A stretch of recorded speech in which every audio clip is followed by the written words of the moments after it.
ఇప్పుడు no cost cough syrup తో 60 రూపాయల విలువ గల ఇన్హేలర్ పూర్తిగా ఉచితం. దెబ్బకి దగ్గు జలుబు మాయం.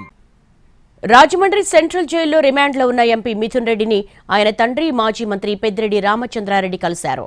లిక్కర్ కేసులో రిమాండ్లో ఉన్నారు మిథున్ రెడ్డి. పెద్దిరెడ్డితో పాటు వైసీపీ నేతలు తలసిల రఘురాం, జక్కంపూడి రాజాకు మిథున్ రెడ్డితో ములాఖతయ్యారు. లిక్కర్ కేసులో గత నెల 20న మిథున్ రెడ్డిని అరెస్ట్ చేశారు సిట్ అధికారులు.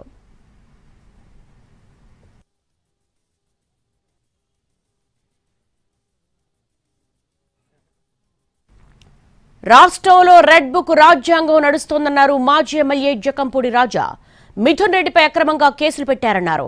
గోల్డెన్ స్పూన్తో మిథున్ రెడ్డిని ఇబ్బంది పెడుతున్నారన్నారు. జగన్ కు సన్నిహితంగా ఉన్న వారిని జైలు పాలు చేస్తున్నారని విమర్శించారు. ఎన్నికల్లో ఇచ్చినటువంటి వాగ్దానాలనేమో గాలి కొదిలేసి వారి సమయాన్నంతా కూడా దీని మీదే వెచ్చించేటటువంటి ప్రయత్నం చేస్తూ ఉన్నారు. ఇవాళ మిథున్ రెడ్డి గారు గౌరవ పార్లమెంట్ సభ్యులు పుట్టుకతోనే గోల్డెన్ స్పూన్తో పుట్టినటువంటి వ్యక్తి.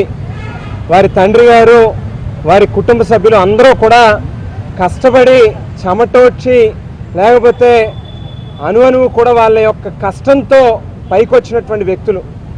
వేళ అనేక వ్యాపారాల ద్వారా కొన్ని వేల మందికి ఉపాధి కల్పిస్తూ వారి యొక్క జీవనాధారంగా మరి వీరు వారి కుటుంబ సభ్యులు జీవిస్తూ ఉంటే ఇవాళ ఏదో రకంగా వారి మీద బురద జల్లాలి, వారికి ఒక అపఖ్యాతిని తీసుకుని రావాలనేటువంటి ప్రయత్నం చేస్తూ